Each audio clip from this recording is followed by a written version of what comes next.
All right, everybody, welcome to another episode of Along the Watchtower. I am your host, LM Walker, and from the Watchtower, we see the unfolding chaos, the descending culture. And here's the thing. You don't want to suggest that all of society, that all of culture is just amassing to implode and not really be concerned with itself. That's not necessarily the case, but what you are seeing is fringe, or what used to be fringe elements, extreme elements on both sides becoming popularized, or at the very least having a larger spotlight on them than contemporary average people trying to have a dialogue and be interested.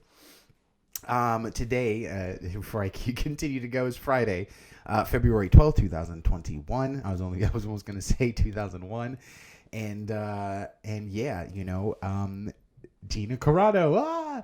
Here's the thing. I mean, we talked about it yesterday, so I don't need to go too deep into detail. But for those who aren't aware, Gina Carano, who plays Cara Dune, I have her Funko Pop over there, on Star Wars' show The Mandalorian, who is very much a troll of sorts. She doesn't do it on purpose, but what it is that she says how she feels. And I mean, how she feels isn't overtly inflammatory, but cancel culture being as what's the term? I mean, they really are oppressive as they are.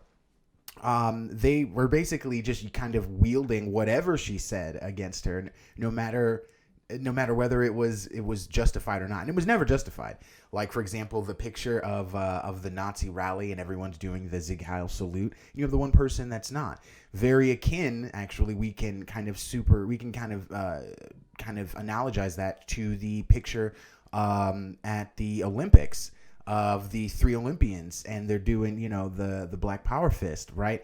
These are symbols of defiance, right? These are representative. These are human beings trying to be as best as they can in the most civil, right? In the most civilly disobedient way possible.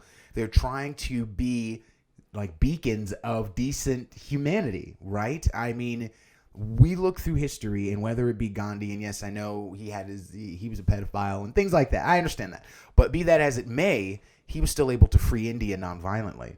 And it is, you look through history, and it is generally the non-violent leaders that have led the foray, led the charge into changing a society and freeing humanity from its constant need to put itself in bondage. And yeah, all of these gentlemen had problems. Like I said, Gandhi was he was a pedophile, and needed to be separated from his children, or not was it his children or his nieces, I think. And Martin Luther King was a philanderer, cheated on his wife, and I mean, these people are humans. But that being said, Gina Carano has recently, and I mean, this is all happening rapidly, she has a new gig with none other than Ben Shapiro. This is what I'm talking about. This is what happens when you shut down the lines of communication, when you persecute someone for simply expressing that persecuting people is wrong, and that we should probably open the lines of communication. We'll get into an article that'll talk about how they find that a large percentage of those who were a part of the Capitol Hill riot had extreme financial issues. We have to understand that the sentiments of a riot don't stem simply from wanting to suck Trump's toe. These people believed that Trump would deliver them from the misery that I've been describing to you ever since I came on the air in November. Okay, the reality, the misery that you're probably living in. Hopefully you have a job. Hopefully you're able to pay your rent. Hopefully you still have health insurance. I know a litany of people that of my friends and associates and acquaintances all have health issues. I have my own health issues that, thankfully enough, I have been able to rectify. But I've needed medical assistance, and the point is that the malcontent forms itself physically when the breaking point is reached. And I mean, like we've said, whether it be because of the direct impact of the pandemic, you getting ill, a loved one getting ill, a friend, etc., or as collateral damage, you losing your job, you losing your home, etc., the impact of this has been felt everywhere. It's been felt everywhere, and it's pushing everyone to the psychological breaking point. And so now we'll see everything's opening up. We got a new president. Everything is moving in the same direction, but we have a new president now, so now things can open up. Let me just put it out there. A lot of this is political. We know that. We don't need to speculate on that. And so with Gina Carano, she's got a new gig with Ben Shapiro. We'll read about that in a little bit.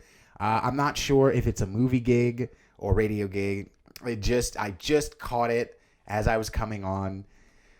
Oh, Creator, help us all. You talk about the people, you've seen really gaslighting or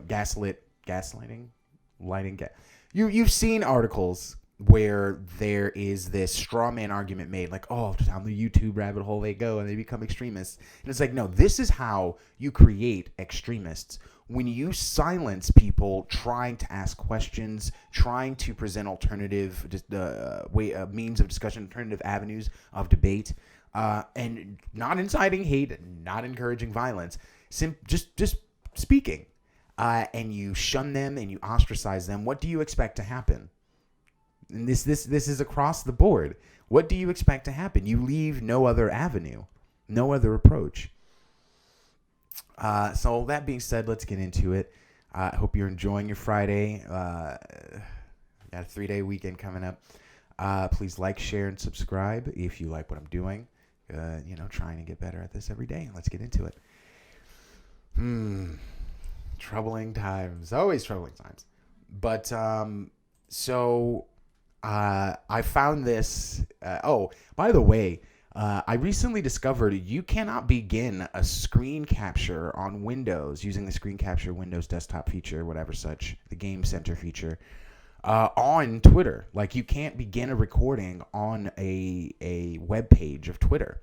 It kept giving me the update error, and I'm like, what is this? What's going on? Blah, blah, blah. And I troubleshoot. Yes. Past tense, not troubleshooted. I troubleshoot. Anyway, I digress. So I'm looking at a tweet from Bo Weingard. Don't know who it is, but apparently Eric knows him. Eric knows him. And he says, when I was a Chomsky reading teenager, the left was terrified of concentrated corporate power. Ergo, Occupy, right? The Occupy movement of 2000. After the woke capital revolution, those days seem quite distant. Now, they largely celebrate corporate power because it is used to punish the right people. And although he doesn't, I'm not sure if he uses that as a double entendre, but I will be using that as a double entendre because it's definitely a situation where you have, Hollywood, which is definitely left-leaning. Nobody needs to debate that there. And what I call the Silicon left, Jack Dorsey and Google and Zucky, who I think honestly just kind of plays to whatever elements he needs to remain at the seat of power that he's crafted for himself. I think he is as much of an automaton as it comes. I don't know the man personally, obviously. I wouldn't be in such a state if I did. Then again, look at the Winklevoss twins. He apparently jacked their whole... I digress. I'm not even going to go down that story, that rabbit hole. The point is, the entertainment industry, most of the tech industry is left. They're not even left-leaning. They're full-on blast off to the moon left, and there's definitely a considerable amount of pressure that is put on anyone from conservative all the way on down, okay? And there are constant calls for conservative journalists, pundits, and celebrities to be censored, to be removed. Oh, we shouldn't, Trump supporters should be removed from Facebook, from social media, et cetera, et cetera. So, consolidated power like that amongst the government used to be a thing that the left abhorred, let alone in the hands of private industry, right? I thought everyone in their right mind feared the ability of a group, I guess, because you do have a board in these large corporations to answer to, but a board of directors, 12 board members and a CEO, through by proxy, really determining what occurred in our life, whether it be a bank, whether it be through social media, whether it be at the head of power as the president. Consolidated power is always something to fear. Absolute power corrupts absolutely. Absolute power corrupts, and Power corrupts and absolute power corrupts absolutely, I think is how the quote goes. But you know what I mean. At the end of the day, these are people with opinions and biases and a considerable amount of power. And as we set the precedent of publicly shaming and persecuting people for either minimal transgressions or things that aren't really transgressions at all, it becomes easier for them to exercise their power as they see fit. And I mean, this may be a situation where that's personally how they feel, but I feel like a lot of the time they're just curtailing to whatever sentiment is out there that it will either popularize them or keep them afloat, you know. But I just wanted to read that. That was telling. Now to some decent news here. Biden is planning to bring back immigrants who were forced to wait in dangerous Mexican border towns. I mean, it's just the irony of escaping danger to then dwell in danger to come here and to really still have to face dangers. I understand that we have an immigration issue, but I don't think the immigration issue is immigration. I don't think immigration is bad. I think, like many of the institutions in this country, we just have a broken, non-functional system that has been decidedly ignored for far too long. And given the crises and here's the thing: when you talk about third world crises and people think, oh well, you want to go in and start foreign wars and this and that and have police action. It's like, no, you can assist other countries. You can provide assistance that doesn't have anything, that has nothing to do with the military. I mean, we do provide that, but a lot of the time it's just a bunch of money to corrupt governments that ends up not doing anything. But I digress. Let's just read about this real quick. The administration plan will start slowly at 3 ports of entry and target those who were forced into Trump's controversial Remain in Mexico program. Immigrants who were forced by former President Trump to wait in dangerous conditions in Mexico while they tried to gain asylum will soon be allowed to enter the U.S. at certain ports as the Biden administration attempts to wind down the controversial policy. Now, the only issue is that we still have no formal reorganization of ICE. So, I mean, you're letting them into like a wall that still exists. The DACA legislation that he's going to try to get passed is definitely going to be dead in the water. So what are you really bringing them into? I mean, don't we still have those cages that him and Obama made? Is that because this was like, okay, so that's great. That'll open. I don't want to call them the floodgates, but that'll open the valve, the immigration valve to okay, that's great, but you still haven't revamped or reorganized ICE, right? So it's still a situation. Per what has been said by Democrats, it's still a situation of like kids in cages and this and that and the third. That's not, I don't know if that's such a great, I mean, I guess it's a better situation. I don't know. It's basically incarceration, 1, in poor conditions, 2, versus your freedom as a human being, your agency, 3, in a dangerous condition where anyone can just like kidnap you, chop your head off, make you a rape slave. 4. So you have to like weigh those things. And I mean, when you're on our side of the border, by the way, this is speculative, but as far as I know, he has the DACA plan for the 11 million that are here. That's going to be dead in the water. Republicans are not going to let that pass unless he tries to tack that on through budget reconciliation, which is certainly, I think, something he can do. And then, yeah, I've read or heard nothing about any sort of not renovation, but reallocation of funds and the sort of reorganization that you would expect from a Biden administration relative to ICE in particular. Because once these people cross the border, they still have to face the immigration institution that we have in place, which is like non-functional. That, it's just like, all right, but let's keep reading. The unprecedented effort, which is expected to be rolled out within the next 2 weeks, is the beginning of the president's promise to end the former administration's Remain in Mexico policy, known as the Migration Protection Protocols. The policy led to tens of thousands of asylum seekers being forced to stay in Mexico as they waited for their day in court, often left with nowhere to go but squalid camps in Mexican border towns. Human rights advocates reported cases of immigrants being kidnapped, raped, and tortured, of course. The Biden administration, which will slowly roll this at 3 points of entry, targets those who were pushed into the program and still have active cases in courts. Okay, smart. Those who qualify after registering online should not come to the border, but instead wait for instructions to start the entry process. Wait, they have to register online. That's highly ineffective. Okay. Well, I mean, maybe some people, it may be like they're an outreach system, like, I don't know. As they prepare to enter the U.S., the immigrants would be kept in so-called staging areas in Mexico where they will receive a medical screening. Okay. So right. And a COVID test. Those who test positive will be forced to continue waiting until they test negative. Very good. They will also assess the capacity to intake those into the U.S. on a daily basis. The customs will. Officials believe they can process up to 300 people a day within the first weeks at the 2 ports of entry. Oh, man. They estimate there's 25,000 people in the program, so 300 a day. That's all right, 300 a day times 3 days, it's 900, so it's like it'll take a few weeks, but while they're processing people, more people are coming.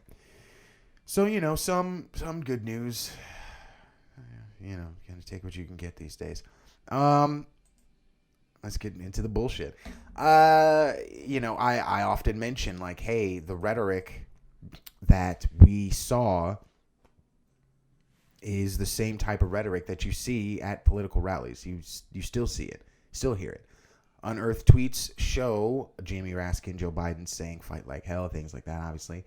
But again, I still have to point out, all he had to say at that rally was 8 words. Mob violence goes against everything I believe in. Those 8 words, and we would not be having this discussion. We would not be having, and it's like, because of that, and then we'll get into some craziness. Oh my God, I forgot to hold on. I have to send myself an article. So there's much more evidence that's come out. Apparently, there's a phone call. Yeah. He can't help. Megalomaniacs, narcissists, they can't help themselves.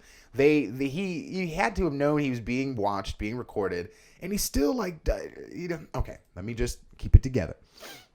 Okay.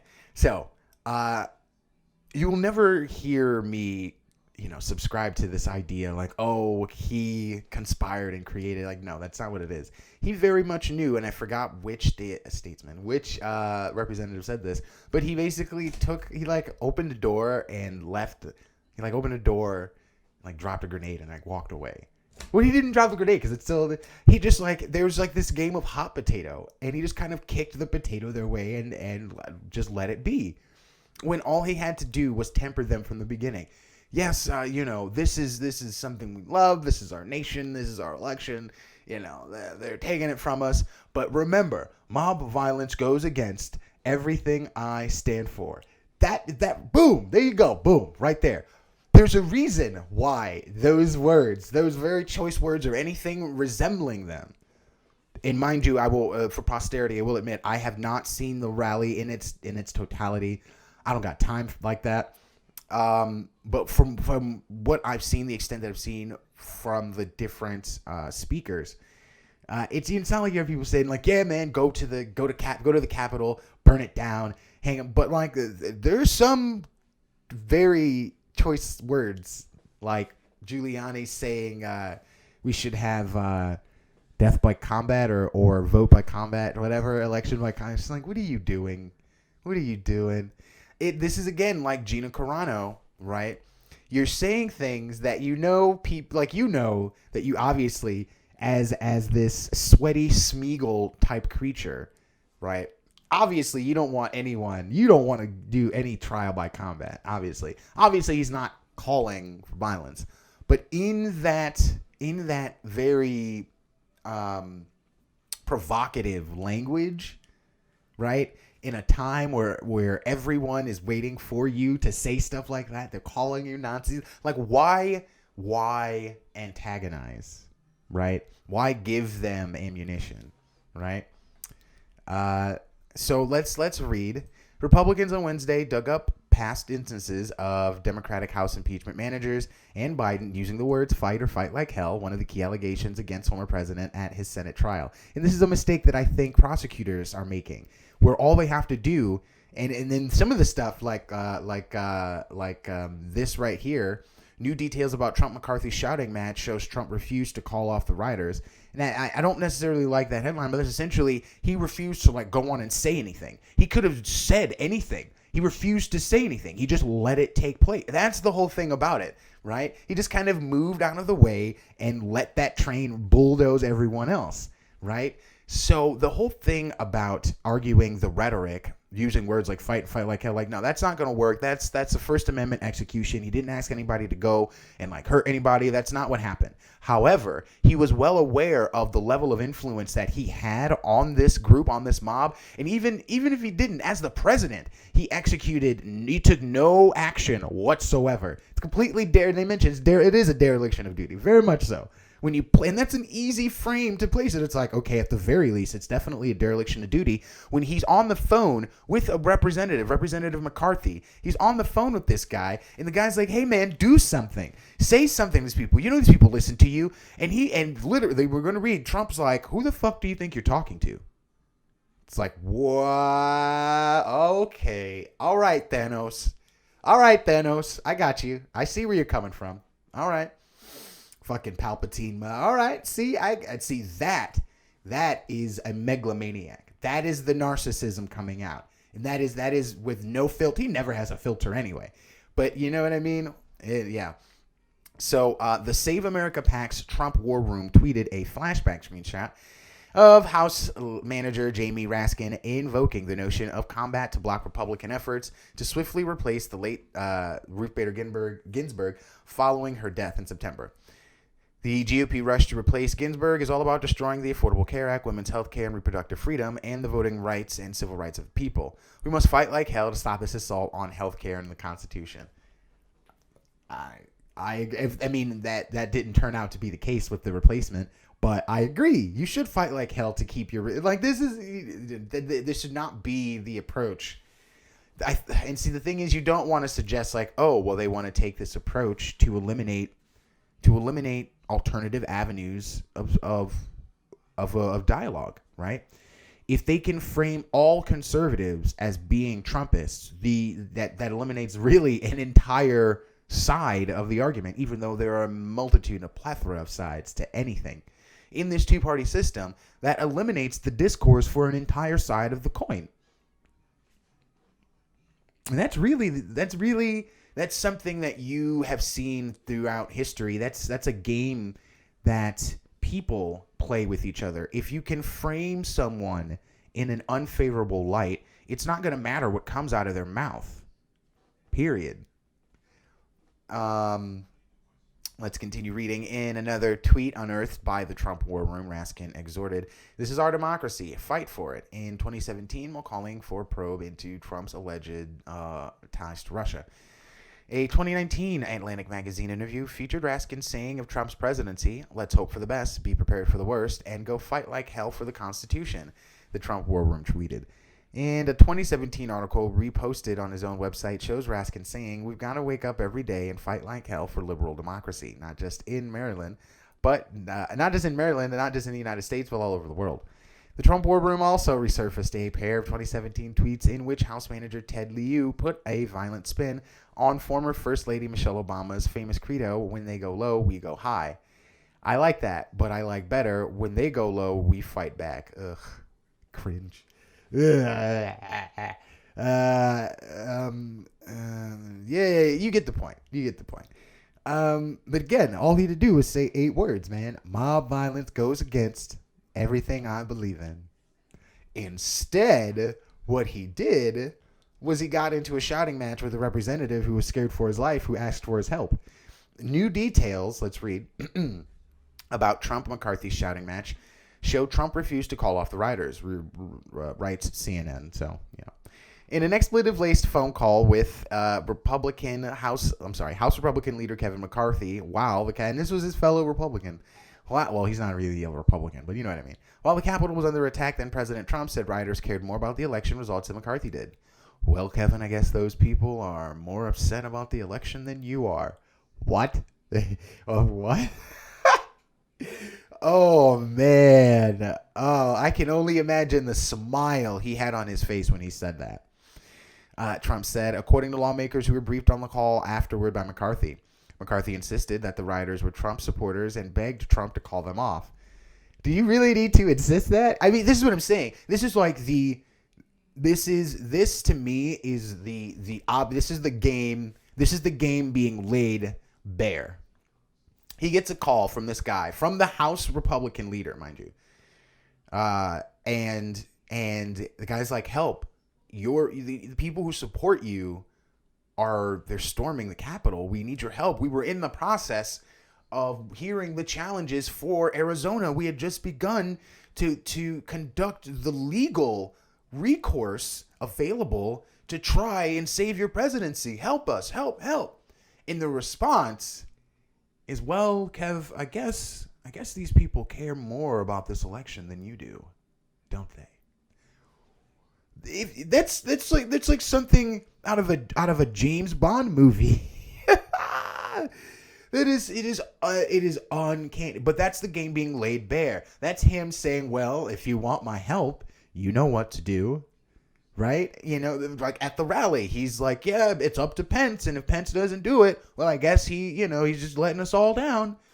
That's what I mean. It's like you're very conscious of the fervor, but you understand how to walk the rhetorical line, right? And I mean, nothing is for certain. No one knows anything for certain. There's no way to know whether he knew for sure that there was going to be a riot, because that would mean that a riot would have to have been planned, and that, blah, blah, blah, blah, blah. But I think he understood the tenacity of the crowd, at least well enough to know that they would go forward to the Capitol. Maybe not that they would storm it, but who knows? But once they did, and he's getting a call from the top Republican for the House, and his response is basically, well, at that point, I figure McCarthy is simply like, oh, he's playing hardball even with us. He's holding it all hostage. Trump's comments. Let's continue reading. Trump's comments set off what Republican lawmakers familiar with the call described as a shouting match between the two men. Furious McCarthy then told the president the rioters were breaking into his office through the windows and asked Trump, okay, I'm sorry. Trump. Okay, I thought Trump said it. Okay, so he asked Trump, who the fuck do you think you were talking to, according to a Republican lawmaker familiar with the call. The newly revealed details of the call, described by CNN by multiple Republicans briefed on it, provide critical insight into the president's state of mind as rioters were overrunning the Capitol. The existence of the call and some of the details were first reported by Punchbowl News and discussed publicly by McCarthy. Never heard of him. Punchbowl.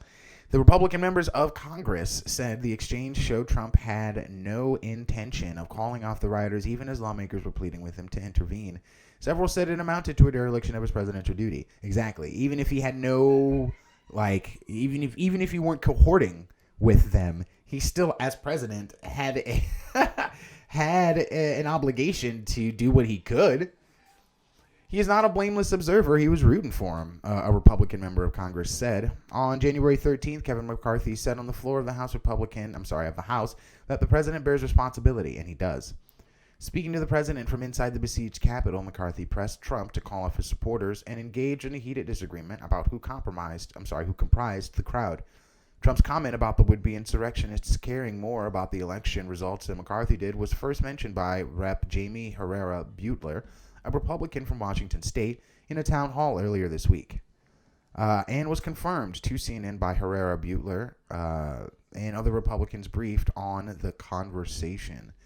You have to look at what he did during the insurrection to confirm where his mind was at. Beutler, one of 10 House Republicans who voted last month to impeach Trump, told CNN. That line right there demonstrates to me that he either didn't care, which is impeachable because you cannot allow an attack on your own soil, or he wanted it to happen and was okay with it, which makes me angry. And then she's, this shouldn't happen under any party flag, etc., etc. The House Republican leader has been forthcoming with his conference about details of his conversations with Trump on and after January 6th. Yeah. I asked whether...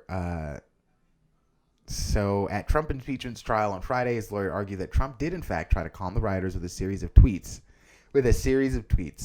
while the attack unfolded. But his lawyers cherry-picked his tweets, focusing on his request for supporters to remain peaceful, without mentioning that he also attacked then Vice President Mike Pence and waited hours to explicitly urge rioters to leave the Capitol. A source close to Pence said Trump's legal team was not telling the truth when attorney Michael Van der Veen said at the trial that at no point did the then president know his vice president was in danger. Asked whether Van der Veen was lying, the source said yes. Former Pence aides are still fuming over Trump's actions on the 6th, insisting he never checked on the VP, as Pence was being rushed from danger by his U.S. Secret Service detail.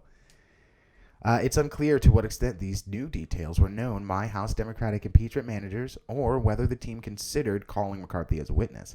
The managers have preserved the option to call witnesses in the ongoing impeachment trial, although that option remains unlikely as the trial winds down. Wow, so they may not even known that may not have been a plan on the part of Democrats. Like that's how deep the disdain runs, and rightfully so. Rightfully so. He saw something happening and decided, you know what? That's what they get. Like an angry child. And now Gina Carano. Gina Carano gets a new gig with Ben Shapiro's Daily Wire after the Disney firing. On Friday, she announced she'll be working with the Daily Wire. Okay, so it's not a movie. She doesn't do politics. She does now. They've shoved her into it now. Gina Carano may have been fired from her Star Wars gig on Wednesday. Oh my God. But she's already got a new project. And here's the thing. You know that there's definitely an element within Shapiro's head. And he is shameless. You know that in the back of his mind, he's like, okay, I'm going to hire the lady that definitely has obviously conservative-leaning views, right? Not hyper-conservative, but conservative-leaning views. I'm going to hire the lady that's conservative-leaning views that has been a staunch champion of freedom of speech, has been a virulent target of cancel culture, which I have also been a target of, and I am also an opponent of as a champion of free speech, quote unquote. I, the Jewish guy, am going to hire this woman who was being accused of being anti-Semitic. You know that there's an element within his head that is definitely kind of broken, and that's definitely part of the variables that he has, taken into consideration upon hiring her. Because she doesn't do news. She's a fighter and an actress. She doesn't do news, so she's definitely just a lightning rod that he's bringing onto the Daily Wire, and it's going to get. I want to see what she's going to be doing there, so it's definitely going to draw viewers. It's just unfortunate because now she's partisan now. I would say for the most part she was pretty not partisan. A lot of what she was saying was just like anti-herd mentality. It was. A lot of it was really just pro self-agency. Think for yourself. Speak your piece as long as you are peaceful. We shouldn't persecute people for their political beliefs as long as they are non-violent and not hateful. We shouldn't persecute people that we disagree with. None of these things are partisan. She went from like center right-ish to just like full on right. Just full throttle, tossed into the pool. Oh, man. On Friday, the conservative media outlet said it had partnered with the actress to produce and star... Oh, it is a film. In an upcoming film exclusively for Daily Wire members. The new project will be produced as part of the Daily Wire's existing deal with Dallas Sonnier and his production company Bonfire Legend. So it is going to be a film. All right. Well, then at least there's that. I love how that was like the next paragraph. That's okay. It is what it is. I'm glad it's not that. It's still bringing on a lightning rod. Because it's Ben Shapiro's Daily Wire. And there's definitely still the element of like, hey, it's the Jewish guy hiring the anti-Semitic lady. But I'm glad that she's not doing news. Because I feel like at that point, she'd just be a lady in a monkey suit. Just parading her around. And they're still kind of doing that, and especially depending on the movie. And I haven't seen Run, Fight, Hide, but it's got horrible, horrible reviews. So she's going to go from being on this AAA plus top of the line show that crossed the divide of politics, gender, and orientation, despite the efforts of Kathleen Kennedy and others within Lucasfilm, who I'm sure are celebrating this to no end. She went from doing that to this. Like, it is just disappointing. It is just terribly disappointing. The new project will be produced as part of the Daily Wire's existing deal. I said that. They can't cancel us if we don't let them, Carano said in a statement. The former mixed martial artist was fired from her role, The Mandalorian, following comments she posted that implied conservatives in America were being treated like Jewish people in Nazi Germany. I mean, the implication was that you shouldn't persecute anyone, but whatever. The comment was just the latest in controversies faced in recent months. She's previously shared misinformation about mask wearing and voter fraud and made light of people who include their preferred pronouns in social media by adding beep, boop, bop in her Twitter bio. And of course, they fail to mention that's after like weeks of harassment. I don't get it. How harassment is fine as long as you are on the left, basically. He helped me to understand why people were putting them in their bios. Carano later removed those words after she said she spoke with Pedro Pascal. He helped me understand why people were putting them in their bios. I didn't know before, but I do now. I won't be putting them in my bio, but good for all of you who choose to, is what she said. According to a report by The Hollywood Reporter, Carano was... And see, that's the thing. I usually am an advocate for not apologizing. She apologized. Carano was set to star in her own Disney series, but they decided not to make that announcement at its December Investor Day presentation after she tweeted misinformation about the election. And then they started to edit her out of paintings and out of drawings and stuff. So it was definitely coming down the pipeline. Definitely. Many have speculated that she would have featured heavily in Rangers of the New Republic, considering she was introduced in their ranks during an episode of The Mandalorian. After she was removed from The Mandalorian, a number of conservatives posted on social media supporting her, slamming the decision. Texan Gina Carano broke barriers in the Star Wars universe, not a princess, not a victim, not some emotionally tortured Jedi. She played a woman who kicked ass and who girls looked up to, Senator Cruz wrote. Oh, Ted Cruz. Of course, Ted Cruz. This is what I mean. It was nonpartisan-ish, and now they're all just going to jump on it. Oh, my God. Critics of her firing call it politically motivated. However, Disney said her termination was based solely on the comments she made, denigrating people based on their cultural and religious identities, calling the posts abhorrent and unacceptable. I'm not sure how any of that is... All right, I'm done. I'm done. So, yeah, there's that. A majority of the people arrested for the Capitol riot had a history of financial trouble. Something that is often overlooked is the issues, the setup, the framework for disillusionment. This is a lengthy one. I might have to come back to that because I've kind of spoken ad nauseum about that earlier, and we still have some stuff to cover. This is an opinion piece. I'm not going to cover it because it's ridiculous, but I just wanted to point it out because it is ridiculous. The phallic necktie is an outdated symbol of white male rule in New Zealand's parliament. So I'm sure you guys have seen the article that describes Bernie Sanders' coat as an exhibition of white male privilege. Deep sigh. This is the sort of hyperbolic, overly partisan, decisively political culture that we're moving into.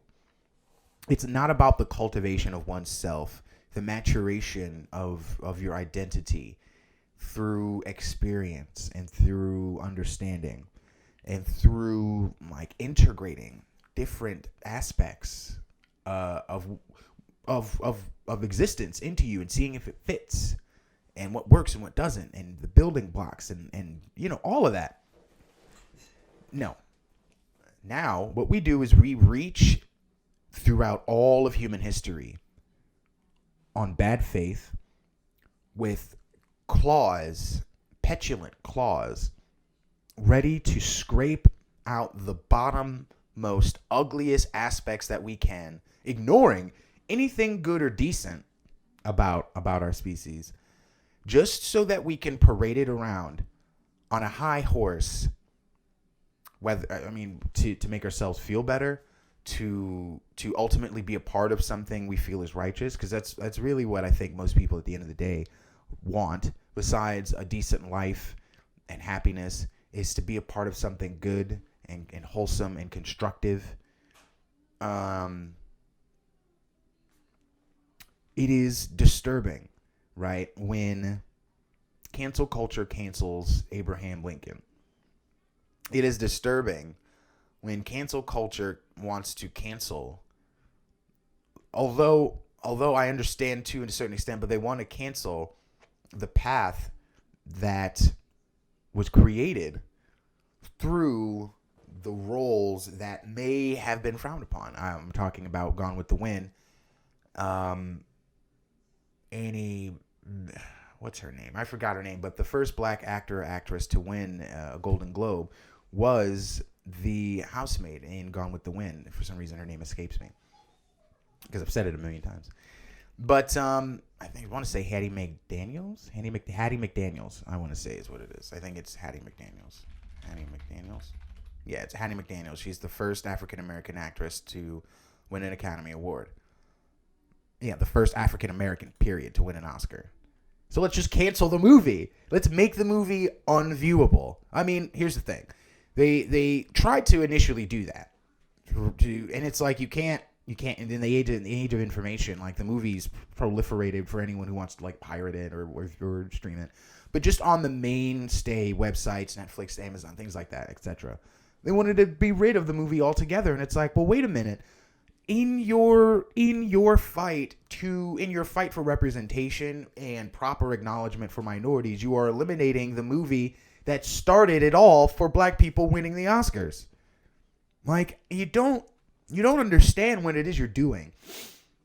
Either that or it's a megalomaniacal thing where you are seeking power. You are hijacking justifiable grievances and arguments for those grievances in order to, I don't know, fulfill this narcissistic, ego-driven, like love fantasy, victimization that you have with yourself. I don't know.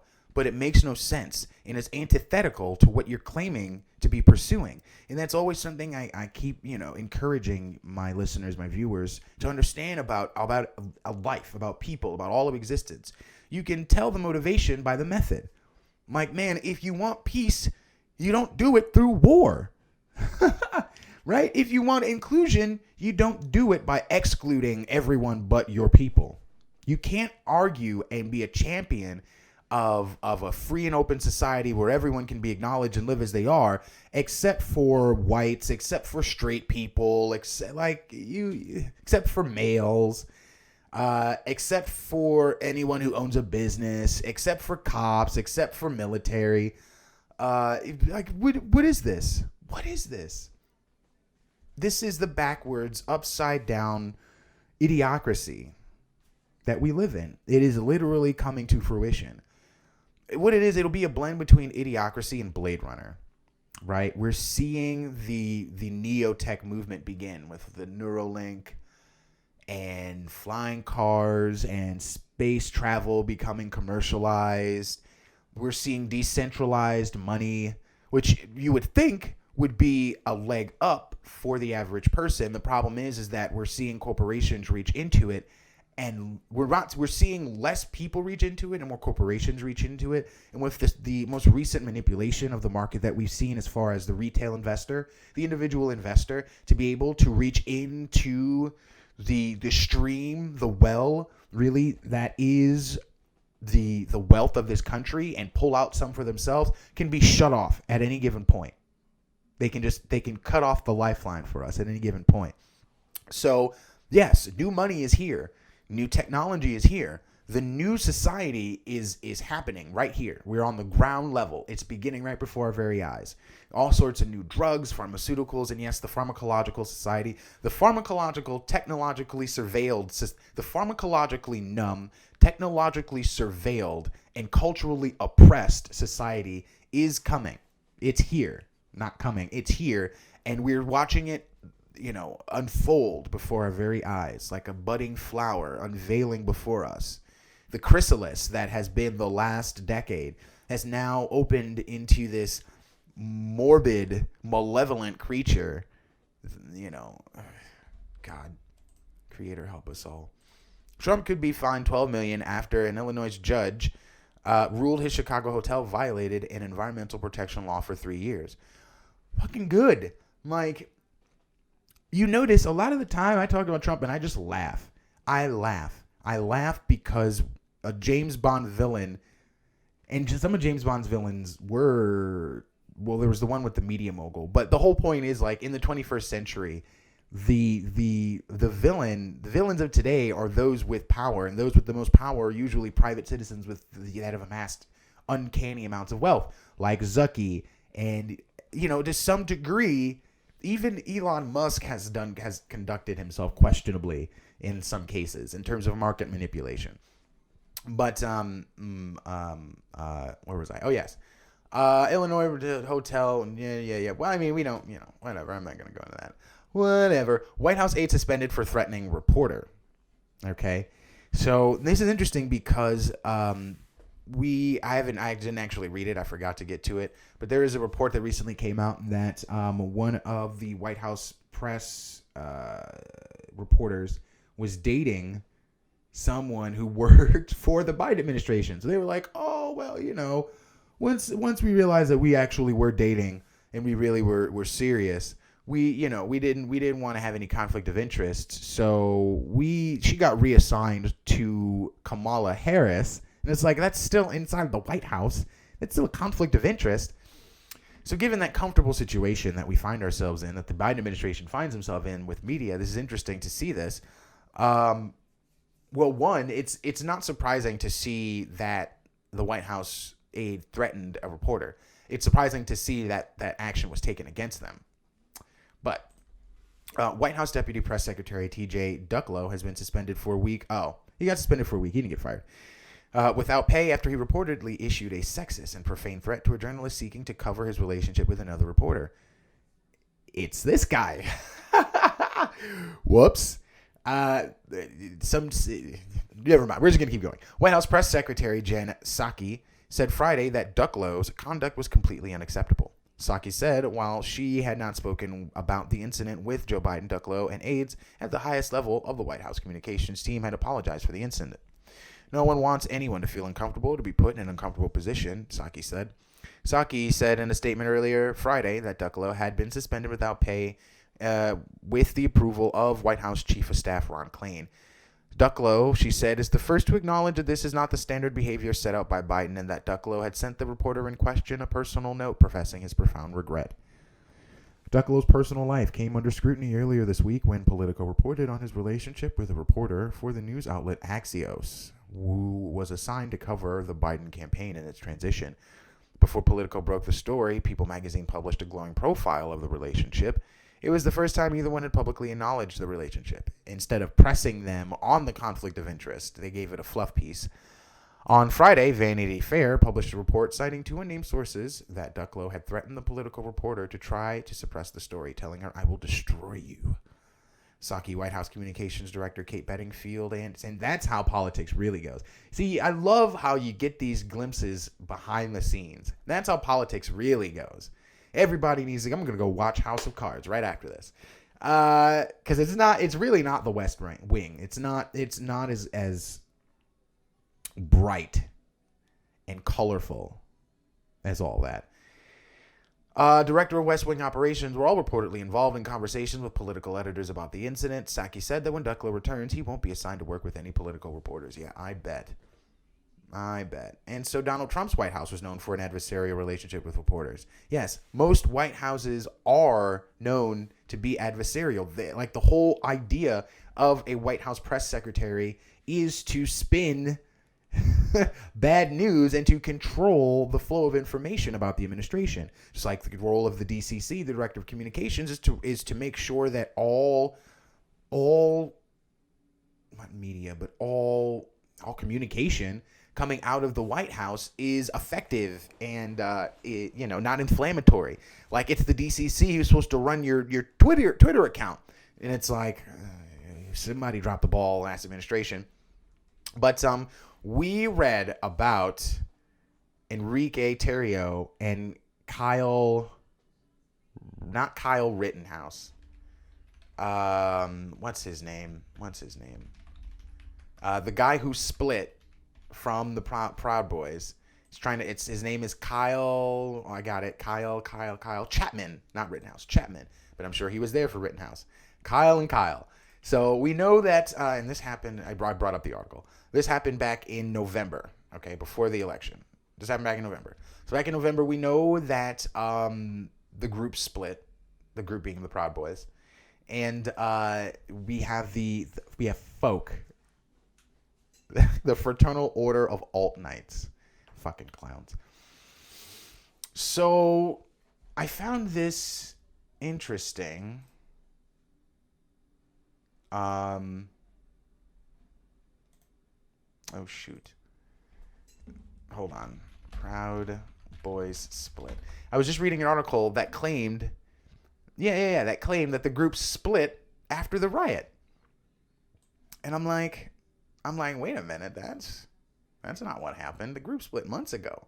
They split a few months ago, bro. What do you mean?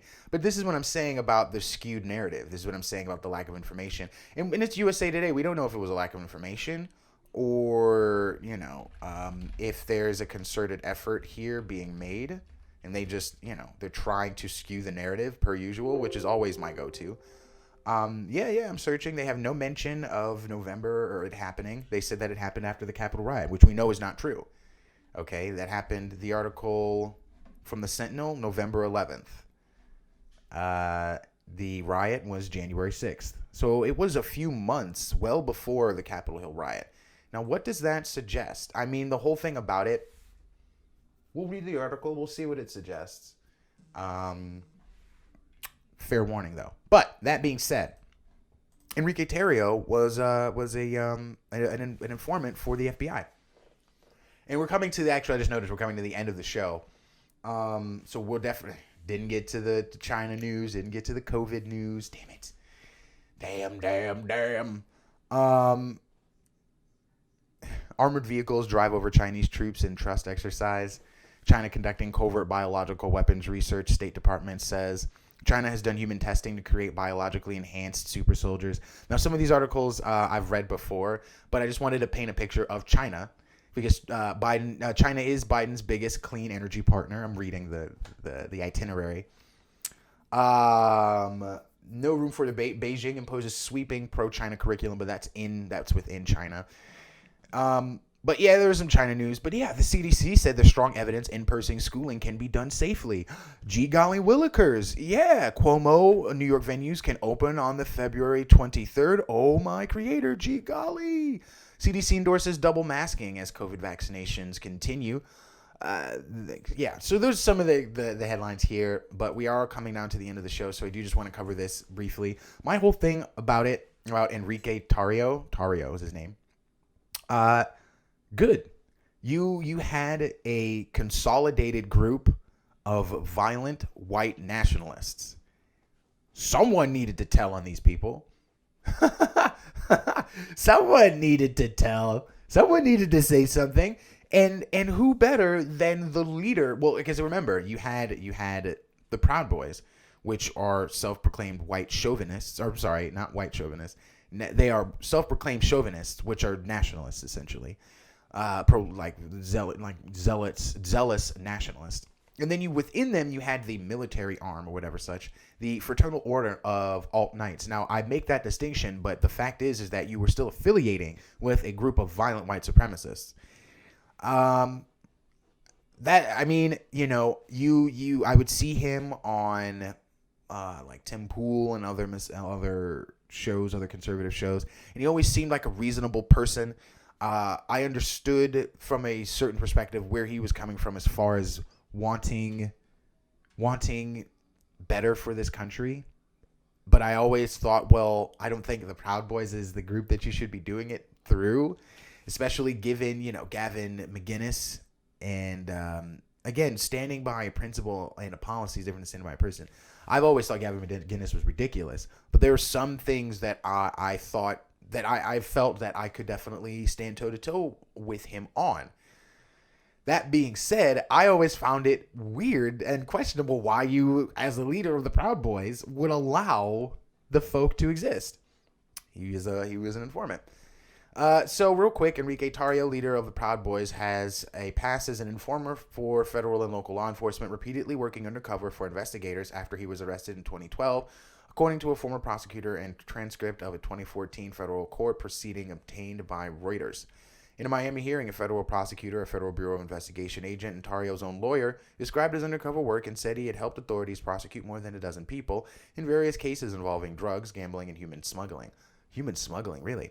Tarrio, in an interview with Reuters Tuesday, denied working undercover or cooperating in cases against others. I don't know any of this, he said about the transcript. I don't recall any of this.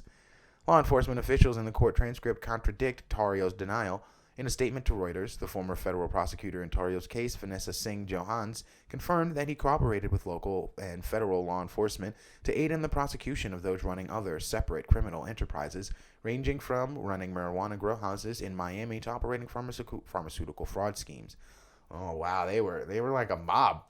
Tarrio, 36, is a high-profile figure who organizes and leads the right-wing blah blah blah blah blah. Oh, well, they do call Antifa a violent leftist movement, so there's that. But yeah, that's all we got tonight. And there's a whole lot of other stuff going on. There's just an article I just saw, and I was just like, wait, what?